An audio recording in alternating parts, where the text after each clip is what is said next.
Hi everyone, welcome to UPSC radio. ఈరోజు స్పాట్లైట్లో programme G7 summit గురించి. ప్రధానమంత్రి నరేంద్ర మోడీ G7 సమ్మిట్కి వెళ్ళాడు. అక్కడ చాలా చేంజెస్ జరిగాయి. మనకు మంచి పేరు వచ్చింది అని చెప్పలేం, కానీ India has proven his power. So అసలు ఈ G7 అంటే ఏంటి, దానిలో జరిగిన రిజల్యూషన్స్ ఏంటి, G7 అసలు ఎందుకు కండక్ట్ చేస్తారు, ఆ టాపిక్స్ గురించి ఈరోజు మనం మాట్లాడుకుందాం.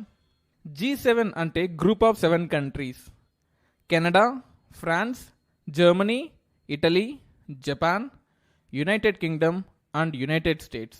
దీన్ని G7 అంటారు. ఒకప్పుడు G8గా ఉండేది రష్యాతో కలిపి.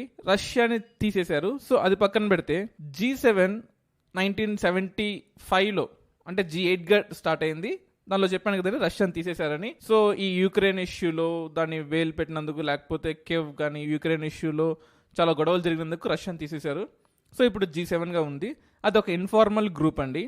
ప్రపంచంలో ఉండే industrial nations,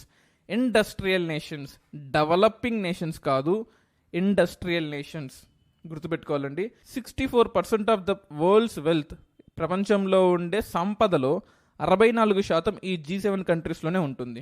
and 46% of the budget of world is with G7.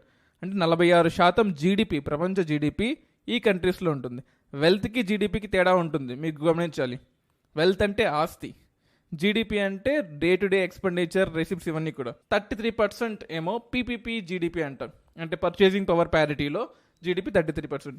1974-75 అంటే ఆ 75లో స్టార్ట్ అయిన తర్వాత వాళ్ళ జీడిపి ప్రపంచ జీడిపిలో 70% ఉందండి. 70% ప్రపంచ జీడిపిలో ఉంది. కానీ ఇప్పుడు 45-46% పడిపోయింది. దాని అర్థం ఏంటి? Even though they are wealthy nations, GDP capacity తగ్గుతూ వస్తుంది. బైపోలార్ వరల్డ్ నుంచి మల్టీపోలార్ వరల్డ్కి మారిపోతుంది. ఆ 7 కంట్రీస్తో పాటు Canada, France, Germany, Italy, Japan, UK and యుఎస్తో పాటు సౌత్ ఆఫ్రికా, ఇండియా, బ్రెజిల్, ఇటువంటి థర్డ్ వరల్డ్ కంట్రీస్ ఫస్ట్ వరల్డ్గా, సెకండ్ వరల్డ్గా డెవలప్ అవ్వాలని ట్రై చేస్తున్న కంట్రీస్, వీటి యొక్క ఇంపార్టెన్స్ పెరిగిపోవడంతో G7 ఇంపార్టెన్స్ తగ్గిపోయింది. I can't say completely reduced, but దాని యొక్క ఇంపార్టెన్స్ తగ్గిపోయింది. G20 యొక్క ఇంపార్టెన్స్ పెరిగింది. ఇప్పుడు G20లో ఇండియా ఉంది, G7లో ఇండియా లేదు. ఈ G7 సమ్మిట్ ఈ ఇయర్ 2019లో ఫ్రాన్స్లో జరిగింది. దాని యొక్క మెయిన్ గోల్ వచ్చేసి ఫైటింగ్ ఇన్ఈక్వాలిటీ మీద యుద్ధం చేయాలి, ఇన్ఈక్వాలిటీని తగ్గియాలి. ఇండియాలో టాప్ 1% పాపులేషన్ దగ్గర 51% వెళ్తుందండి. అంటే మన పాపులేషన్ 135 crores అంటే 1.35 crore పాపులేషన్ దగ్గర ఇండియాకి సంబంధించిన 50% వెళ్తుంది. ఇది ఇండియాలోనే కాదు, ప్రపంచంలో కూడా టాప్ 1% పర్సన్స్ దగ్గర, లేదా టాప్ 1% రిచ్ పర్సన్స్ దగ్గర 56% వెళ్తుంది. ఇండియా కన్నా ప్రపంచంలో ఇంకా పోలరైజ్డ్ అయింది. ఈ కండిషన్స్ని తగ్గియాలి అని చెప్పేసి ఫైటింగ్ ఇన్ఈక్వాలిటీ ఆఫ్ ఆపర్చునిటీస్, దాని యొక్క మెయిన్ గోలు జెండర్ ఈక్వాలిటీని మెయింటైన్ చేయాలి. అంటే ఈ ఇయర్ 2019 గోల్స్ చెప్తున్నాను. యాక్సెస్ టు ఎడ్యుకేషన్, అందరికీ మంచి ఎడ్యుకేషన్ రావాలి, హెల్తీ సర్వీసెస్ రావాలి, ఎన్విరాన్మెంట్ ఇన్ఈక్వాలిటీస్ తగ్గాలి, అన్ని కంట్రీస్కి ఒకే రూల్ ఫాలో అవ్వాలి. సోషల్ డైమెన్షన్స్ ఆఫ్ గ్లోబలైజేషన్, అంటే గ్లోబలైజేషన్ జరిగిన తర్వాత వచ్చే సోషల్ చేంజెస్ని మనం అడాప్ట్ చేసుకోవాలి. నెక్స్ట్ పీస్ అగైన్ సెక్యూరిటీకి సంబంధించిన పీస్ ఏదైతే ఉందో, అంటే మనం అందరం పీస్ కోసం కష్టపడాలి. సెక్యూరిటీ థ్రెట్స్, టెర్రరిజం, నక్సలిజం, వీటన్నిటికీ మనం కౌంటర్ చేయగల కెపాసిటీ ఉండాలి మనకు అని చెప్పేసి ఒక గోల్. ఆ next goal is about digital టెక్నాలజీస్లో ఆపర్చునిటీస్ని మనం గ్రాప్ చేసుకోవాలి, అండ్ ఆర్టిఫిషియల్ ఇంటెలిజెన్స్లో కూడా. ఇవి ఈ ఇయర్ టార్గెట్స్ అనమాట, చాలా ఈజీగా గుర్తుపెట్టుకోండి. అండ్ మోడీ ఈ G7 మీటింగ్లో ప్రసంగించినప్పుడు తను కొన్ని హైలైట్స్ చేశాడు. ఒకటి, కాశ్మీర్ ఇష్యూ గురించి మాట్లాడాడు. 2, బయోటెక్నాలజీ, ఎన్విరాన్మెంట్ అండ్ బయోడైవర్సిటీ మీద కూడా మాట్లాడాడు. ఫస్ట్ ఎన్విరాన్మెంట్ అండ్ బయోడైవర్సిటీ మీద మాట్లాడుకొని తర్వాత కాశ్మీర్ ఇష్యూ గురించి చూద్దాం.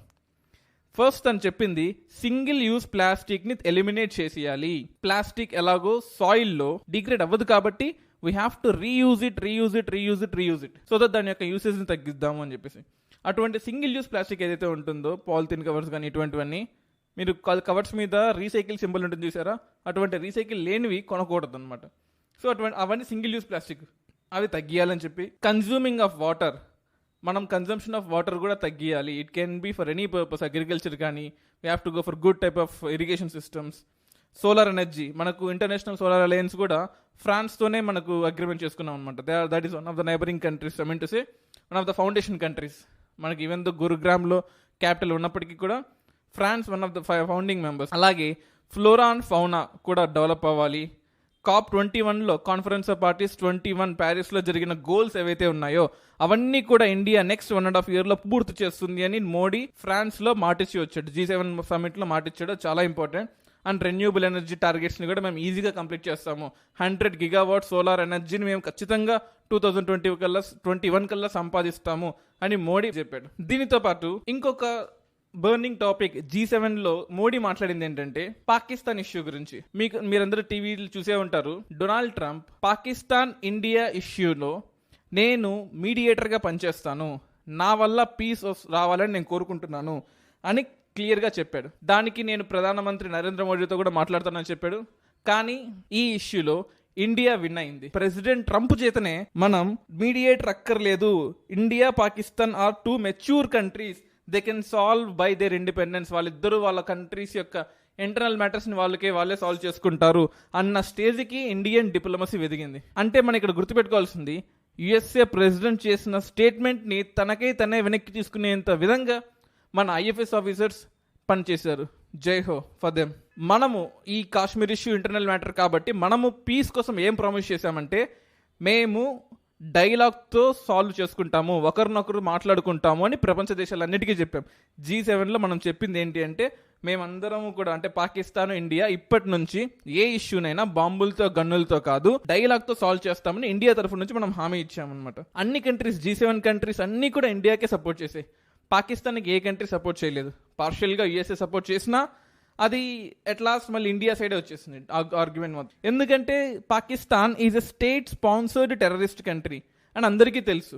ఇండియా అలా కాదు. India is state sponsored peace loving country. And డిప్లొమాటికల్లీ strategically India ఒక పెద్ద విజయం సాధించిందని అనుకోవాలి. ఈవెన్ దో మనము కొంచెం తగ్గి మనం ఇంకా వార్ చేయకూడదు, we have to talk and discuss everything అని అయినప్పటికీ it is a strategic win and diplomatic win. And ఈ రామిఫికేషన్స్ ఏదైతే ఉన్నాయో, ఈ టెస్టిఫికేషన్స్ రామిఫికేషన్స్ గత 25 డేస్గా ఏవైతే ఉన్నాయో అవన్నీ కూడా ఇప్పుడు లిఫ్ట్ అయిపోయాయి. కాశ్మీర్లో ఇవన్నీ ఈ సిచ్యువేషన్ మొత్తం లిఫ్ట్ అయిపోయింది. ఈవెన్ దో ఇండియాలో 10% స్టేట్కి ఇచ్చే ఫండ్స్ అన్నీ కూడా ఒక కాశ్మీర్కి వెళ్తున్నాయి. ప్రతి స్టేట్కి యావరేజ్గా 4 to 5% వస్తాయి ఫండ్స్. కానీ జమ్మూ కాశ్మీర్కి 10% వస్తున్నాయి. అండ్ ఆ 10%లో కూడా మ్యాక్సిమం కాశ్మీర్కే వెళ్తున్నాయి. జమ్మూకి తక్కువ, లడాక్ అసలు తక్కువగా ఉన్నాయి. ఇప్పటి నుంచి ఆ ఇష్యూ కూడా సాల్వ్ అయిపోతుంది. కాబట్టి జమ్మూ అండ్ కాశ్మీర్ అండ్ లడాక్ ఈ 3 ఏరియాస్ బ్రహ్మాండంగా డెవలప్ అవుతాయి అని కూడా ప్రధానమంత్రి నరేంద్ర మోడీ G7 సమ్మిట్లో చెప్పాడు. ఈ G7 సమ్మిట్ అనేది గుర్తుపెట్టుకోండి, ఒకప్పుడు G8 రష్యాని తీసేసాం కాబట్టి G7 అయింది. ఇండియా యొక్క రెలవెన్స్ పెరుగుతూ వచ్చింది. అంటే మనం ఇన్ఫార్మల్, మన అసలు మెంబర్ కాకపోయినప్పటికీ G7లో మనల్ని ఇన్వైట్ చేశారు. మనతో పాటు సౌత్ ఆఫ్రికాని, ఆస్ట్రేలియాని, చిలీని, ఈజిప్ట్ని, బుర్కినా ఫాసోని, ర్వాండాని, ఈ కంట్రీస్ని కూడా, బుర్కినా ఫాసో అంటే మనకు వెస్టర్న్ ఆఫ్రికాలో ఉంటుందండి, మెరిడియన్ లైన్ ఈ కంట్రీ నుంచి పాస్ అవుతూ ఉంటుంది. అలాగే ర్వాండాలో జీనోసైడ్ జరిగిన తర్వాత అక్కడ పీస్ గవర్నమెంట్కి రావాలని చెప్పేసి డెమోక్రసీ ఎస్టాబ్లిష్ చేయాలని యుఎస్ఏ చాలా ట్రై చేసింది. మనం ఏ ఇన్వాల్వ్మెంట్ లేకపోయినా మనం ఒక డెమోక్రటిక్ కంట్రీ అయితే ఆటోమేటిక్గా ఇంకో డెమోక్రటిక్ కంట్రీ మనకి ఇంపార్టెన్స్ ఇస్తుంది. That is the greatness of democracy. You don't need to be involved in to any internal matters of international importance. మీకు ఏదన్నా అన్యాయం జరిగితే అన్ని కంట్రీస్ మీ దగ్గరికి వచ్చి న్యాయం చేస్తాయి. డెమోక్రసీలో ఉండే మంచి పద్ధతి ఇది. చైనాలో, హాంకాంగ్లోనో, నార్త్ కొరియా లాంటి కంట్రీస్లో ఈ కంట్రీస్ అని ఇన్వాల్వ్ అవ్వలేవు. డెమోక్రసీలో ఉన్న గ్రేట్ థింగ్ అది అనమాట. సో ఈ G7 కంట్రీస్ డెమోక్రసీని సస్టైన్ చేయడంతో పాటు ఎకనామిక్ డెవలప్మెంట్ని కూడా అందరికీ ప్రొవైడ్ చేయాలి. ఎన్విరాన్మెంటల్ ఇన్ఈక్వాలిటీని కూడా అందరికీ తీసేయాలి. అండ్ రిగార్డింగ్ బ్రెజిల్లో జరిగిన అమెజాన్ ఫారెస్ట్ ఫైర్ గురించి కూడా డిస్కస్ చేశారు. అంటే they are blaming developed countries. ఈ డెవలప్డ్ కంట్రీస్లో సంబంధించిన NGOs బ్రెజిల్లో ఫారెస్ట్ ఫైర్ స్టార్ట్ చేశారు అని బ్రెజిలియన్ ప్రెసిడెంట్ చెప్పాడు. సో ఈ బ్రెజిలియన్ ఫారెస్ట్ ఫైర్స్ టాపిక్ని మనం సపరేట్గా డిస్కస్ చేసుకుందాం. So stay tune to UPSC radio. Thank you.